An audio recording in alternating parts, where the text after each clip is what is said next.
नमस्कार दोस्तों, इस वक्त हम मौजूद हैं बिहार दरभंगा के विधानसभा क्षेत्र गौरा बोराम के अंतर्गत आने वाले गांव किरतपुर में। और आप हमारे पीछे देख रहे हैं, ये है कोसी नदी, जिसे बिहार का अभिशाप भी कहा जाता है, क्योंकि हर साल यह बाढ़ के समय अपना रूट बदल लेती है। और इसके रूट बदलने की वजह से जो मैदानी इलाका है, ग्रामीण इलाका है, बाढ़ और नदी में परिवर्तित हो जाता है, गांव के गांव दहा जाते हैं। हालांकि ये मुद्दा बाढ़ का है। फिलहाल वर्तमान जो मुद्दा है इस पुल को लेकर के है। आप इस पुल का जो नामकरण है अंबानी सेतु के नाम पर किया गया है। अंबानी जी भारत के एक परिचित व्यवसायी हैं, यानी कि बिजनेसमैन हैं। एशिया में टॉप 10 में उनका नाम आता है। ये उन लोगों के लिए नाम लिखा गया है जो स्थानीय स्तर पर चुन के जाते हैं, वादा करके जाते हैं, फिर बाद में कहीं न कहीं 5 साल तक के लिए सो जाते हैं। और यहाँ के जो स्थानीय निवासी हैं वे इसी आस में रहते हैं कि कब आएंगे और अपना जो वादा है जिस तरह से उन्होंने किया था चुनाव के वक्त पूरा करेंगे। फिलहाल ये तो रही बातें, जो स्थिति है, ये जो चचरी पुल है इसके बारे में हम आपको चलते हुए बताएंगे वर्तमान स्थिति, और इससे पैदा होने वाले संकट से भी आपको रूबरू करवाएंगे। हालांकि कुछ मूल जानकारियां हैं, हम आपके साथ शेयर करते हैं। ये है अंबानी सेतु पुल, किरतपुर दरभंगा। सूचना, कृपया गाड़ी उतर कर ले जाएं, उतर कर नहीं जाने पर 501 रुपया जुर्माना लगेगा। यहाँ से आप पैदल जा सकते हैं, साइकिल लेकर के जा सकते हैं, बाइक भी लेकर के जा सकते हैं। लेकिन बाइक या फिर कोई भी वाहन ले जाते समय ध्यान रखिएगा कि आपको उतर के जाना है, क्योंकि ये जो नदी है इसकी धाराएं हमेशा प्रवाहित होती रहती हैं। सिंपल भाषा में कहें, आसान भाषा में, तो हमेशा रेत मारती रहती है। ये उस तरह से सुरक्षित पुल हम नहीं कह सकते जो हमारी धारणा होती है। तो चलिए हम बातें करते हुए आगे बढ़ते हैं और उस पार तक आपको लिए चलते हैं। देखिए भाई साहब आ रहे हैं। अरे बहुत दिक्कत है, क्या प्रचार कर रहे हैं नेता सब खाने वाला है। देखिए हमारा प्रचार मजबूत होगा तभी ये काम होगा। तो दोस्तों आप हमारे साथ आइए, हम आपको इस रास्ते से रूबरू करवाते हुए लिए चलते हैं। देखिए अभी हम चल रहे हैं, ये पूरा पुल जो है लच लच कर रहा है। ऐसे में वाहन चलाते हुए हम नहीं आ सकते हैं। हालांकि कोई भी व्यक्ति इधर से उधर जाता है तो उसके लिए एक शुल्क जो है निर्धारित किया गया है, आप यथासंभव दे सकते हैं। हालांकि कम से कम 20 रुपया बाइक वालों के लिए, पैदल वालों के लिए 5 या 10 रुपया होगा, साइकिल वाले के लिए भी 10, ऐसे ही करके अमाउंट फिक्स किए गए होंगे। देखिए हर साल नवंबर से दिसंबर माह में 1 से 1.5 लाख रुपया खर्च करके स्थानीय निवासी जो है इस पुल का निर्माण करते हैं। और इस पुल में बांस का यानी बम्बू का इस्तेमाल किया जाता है। जैसा कि आप देख पा रहे हैं, हाल ही के दिनों में इस पुल का निर्माण हुआ है। बांस भी अभी पूरी तरह से पका नहीं है, सिर्फ चचरी जो है पकी हुई हमें नज़र आ रही है। और ये कोसी की धाराएं हैं जो खल खल बह रही है। कुंदन को तैरना भी नहीं आता है, उसे डर भी लगता है। हालांकि माइंड में कभी कभी आता है कि लोग बाइक लेकर के इस पार से उस पार कैसे हो आते हैं। हमें तो पैदल चलने में भी डर लगता है। सामने एक भाई साहब आ रहे हैं, बाइक को जो है पैदल चलाते हुए आ रहे हैं। देखिए इस वक्त हम बीच नदी में हैं। हम चाहेंगे कि कुंदन जी से आप पूरा विजुअल एक बार दिखा दीजिए कि चारों तरफ का जो नज़ारा है किस तरह का दिखता है। हर साल इसके निर्माण पर 1 लाख से 1.5 लाख तक का खर्चा आता है। इसके अलावा आप सामने देखेंगे किनारे में 1 2 3 4 बोटें हमेशा लगी रहती हैं। कभी आपातकाल स्थिति में ज़रूरत पड़ी तो इस बोट का भी इस्तेमाल किया जा सकता है। ये एक अस्थाई सॉल्यूशन नहीं है, ये कह सकते हैं कि तत्काल सॉल्यूशन है।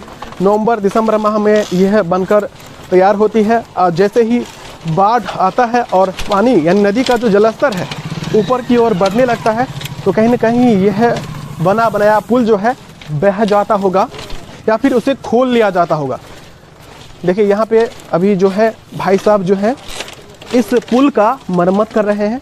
मरम्मत की ज़रूरत हमेशा रहती है, 24 घंटे इस पुल को मरम्मत की ज़रूरत पड़ती है, क्योंकि नदी जो है उसकी धाराएं हमेशा बहती रहती हैं। ऐसे में हम पूरी गारंटी के साथ ये नहीं कह सकते कि ये पुल बहुत मजबूत हो सकता है, क्योंकि जिस नदी में धाराएं स्थिर रहती हैं, उस नदी में कहीं न कहीं पुल इस तरह के मजबूत बन पाते हैं।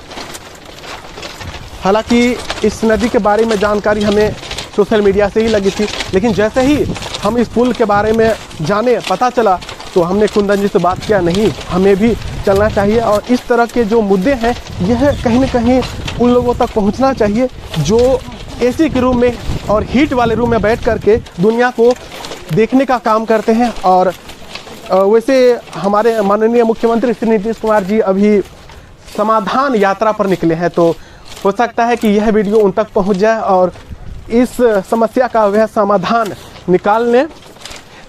देखिए यह नदी में, यानी इस नदी में गाद इतना जम गया है कि आपको जगह जगह टापू मिल जाएगा देखने के लिए। यहीं पर देख लीजिए, एक ही नदी है लेकिन साल दर साल रूट बदलने की वजह से एक इधर से आ रही है, एक फोरी उधर जा रही है, यहाँ से 2 लाइन निकल रही है। और इधर देखिए ये पूरा का पूरा टापू है। दूर से एक जानवर को हमने देखा कि इस टापू पर आते हुए, तो हमें लगा कि नदी में ये चल कैसे रहा है। फिर पता चला कि गाद जमने की वजह से किनारों में टापू बन जाया करते हैं और यहाँ के लोगों के लिए यही एक सहारा है। बस हम आपसे चाहेंगे कि जिस तरह हमने महसूस किया और लगभग 20 किलोमीटर 25 किलोमीटर बाइक चला करके इतनी ठंडी में यहाँ पे आए और इन चीज़ों को आपके साथ साझा करने का प्रयास किया, हम आपसे भी यही उम्मीद करेंगे कि आप भी 1 से 2 यानी भारत जोड़ो यात्रा जिस तरह से अभी भारत में चल रहा है, हाथ से हाथ जोड़िए और भारत को जोड़िए। उसी तरह से आप एक दूसरे को शेयर कीजिए और इस चीज़ को कहीं न कहीं उन लोगों तक पहुंचाइए जिन्होंने चुनाव के वक्त वादा किए थे कि भैया जब हम जीत करके जाएंगे तो इस पुल का समाधान निकालेंगे। लेकिन जैसे ही वह जीत गए तो समाधान क्या निकालेंगे, उनका समाधान हो गया, बस काम ख़त्म है। लोग जान हथेली पर लेकर के इस पार से उस पार होते हैं। जब बाइक लेकर के जा रहे होते हैं उस समय कहीं ना कहीं बहुत ज़्यादा तकलीफ़ होती है। उन लोगों के लिए ज़्यादा तकलीफ देह है जिन्हें तैरना नहीं आता है, उनके मन में हमेशा डर बैठा ही रहता है। तो फाइनली दोस्तों हम आ चुके हैं नदी के इस पार, यानी किरतपुर के उस पार से इस पार, और इधर बलवाही मिट्टी मिलती है। देखिए उधर बालू खनन भी चल रहा है। दरअसल बिहार में लाल बालू मिलता है, जैसे लाल सोना के नाम से जाना जाता है। वह घर बनाने में सबसे जो है मजबूत बालू के रूप में माना जाता है। लेकिन दूसरा उसका ऑप्शन ये भी है कि इस बालू का भी घर बनाने में, ब्रिज बनाने में या फिर कंस्ट्रक्शन के काम में इस्तेमाल किया जाता है। और यहाँ पे देखिए एक चापाकल भी है और यहाँ पे श्रीमती स्वर्णा सिंह जो कि विधायक जी हैं, उनके द्वारा समर्पित किया गया है। कहते तो ये भी हैं कि यही हैं जो जिन्होंने इस पुल के बारे में वादा किया था, लेकिन शायद अब उनके नज़र से ये वादा जो है ओझल हो गया है। हो अभी देखिए ठंडी ठंडी हवाएं बह रही हैं। हम चाहेंगे कुंदन जी एक बार पूरा विजुअल स्लो मोशन में दिखाए ताकि आप भी इस चीज़ से रूबरू हो जाएं। जब बाढ़ आती होगी तो खेत कटान के रूप में कटकर बह जाते होंगे।